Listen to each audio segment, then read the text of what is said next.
Thank you very much. I too want to thank the Wurundjeri people and acknowledge the wonderful welcome that Auntie Di gave to us. I want to thank ANZSOG for inviting me to participate, and just also the opportunity to be part of this great panel. I've already learned a lot. As Leila's pointed out, I have a lot of affiliations, but my longest affiliation is with Harvard Project on American Indian Economic Development and Native Nations Institute. And I want to share with you a little bit about the work that we've done there and connect it to the set of questions that we're addressing today. So I want to take you on a journey that goes back about more than 30 years now, almost 40 years in the United States, when the story that could be told about a lot of indigenous country in the United States, and the one that the media, of course, picked up on a lot, was a story of distress, a story that was about a people under pressure and a story of failure. But it was also a time period when you looked across indigenous nations in the United States and you saw a number of nations, a number of indigenous communities, and critically, I would say, a number of political collectives, indigenous public governments, that were leading their communities, that were leading their nations to a different place. They were experiencing success on their own terms. They had set bold goals for themselves, and they were realizing those goals. And so we began to do research that asked the question of not where did deficit come from, but what were the characteristics of that success? What were the things that were shared characteristics across those nations, across those indigenous political collectives that allowed them to achieve their own goals, goals they set for themselves, self-determined goals that they got to on their own terms. And there's a variety of details that underlie the answers to that question, but there's some sort of bold strokes that I wanted to share with you, and you can feel them in already what Morgan and Lil, and I know that Karen will talk to you about today. And they're these things.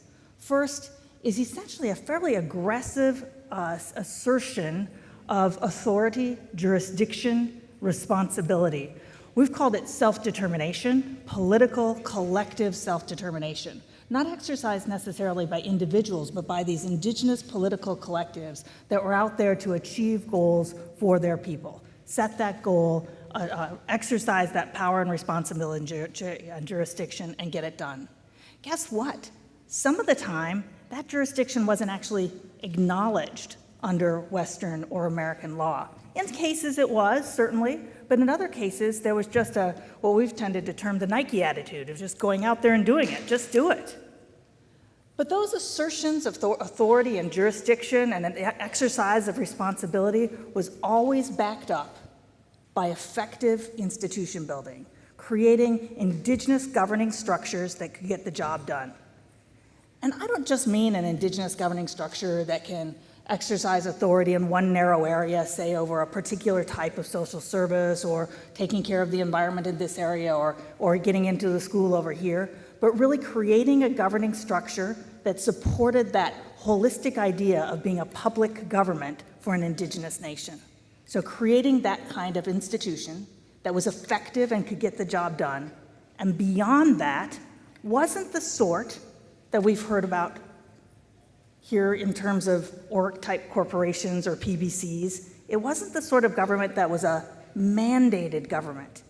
It was a governing form that made sense to the community, that had political legitimacy with that indigenous people. There are over, what are we up to, Karen? 573 federally recognized indigenous nations within the United States. Some of them share cultural stories with one another, cultural connections, cultural bonds, but each one of those indigenous nations has its own way of deciding how it's going to govern itself. And so what was effective was when the United States government and all of its partner governments backed away and said, we're no longer going to dictate how you guys are organized. That's a matter for you. And so those characteristics of asserting sovereignty and self-determination, creating political governments that could get the job done and that made sense to the people, were really those shared characteristics of success. What do I think that this means for changes in public administration? Well, believe me, we're still struggling in the United States to change public administration at the national level, the state level, and at the local level to react to and incorporate these kinds of success stories and the ways that we know indigenous self-determination gets achieved. But I think there are at least two things that we see going on. One is, at the level of public administration, the governments have found ways to cede authority and to Indigenous nations. Not necessarily to share power, but actually to say, this is Indigenous nations' business and responsibility, this is their jurisdiction, this is their authority, that's their business. And so under law, finding increasing ways to get that done, and that changes public administration. And actually makes the job for American government easier, doesn't it? It says, we've got partners in this work. Our partners are Indigenous nations and Indigenous governments that are getting this job done. So it's that full partnership of having ceded that authority and saying, we've got that, they've got that for us, and we've got their back. So that's the other aspect of change in public administration that I think has occurred. And it's still hard, it's a struggle, particularly under the American government that we've got right now. But it's that notion of being facilitative. How is it that American government, federal government, state government, local government can facilitate and support the exercise of self-determination and sovereignty and the strengthening of Indigenous government? Now, I don't want to paint a Pollyanna picture. It isn't all sort of love, light, and lentils and sunshine and roses. These are difficult struggles, but they are the elements of success, how public administration in the American system has changed. Now, I also challenge you to say that there's an important change that has to take place in what I would term Indigenous public administration.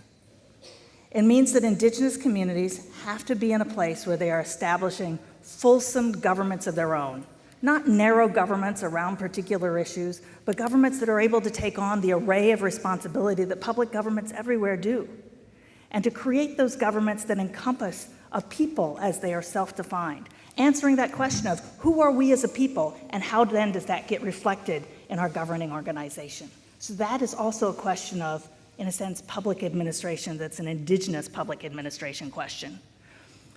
We've got 40 years of research and history looking across what's gone on in the United States. We've got incredible success stories of Indigenous nations exercising their sovereignty, asserting their authority, creating public governments that have become part of the congregation of governments in North America.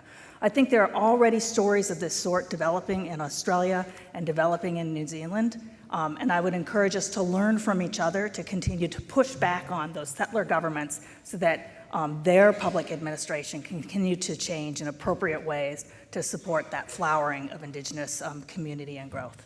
Thank you.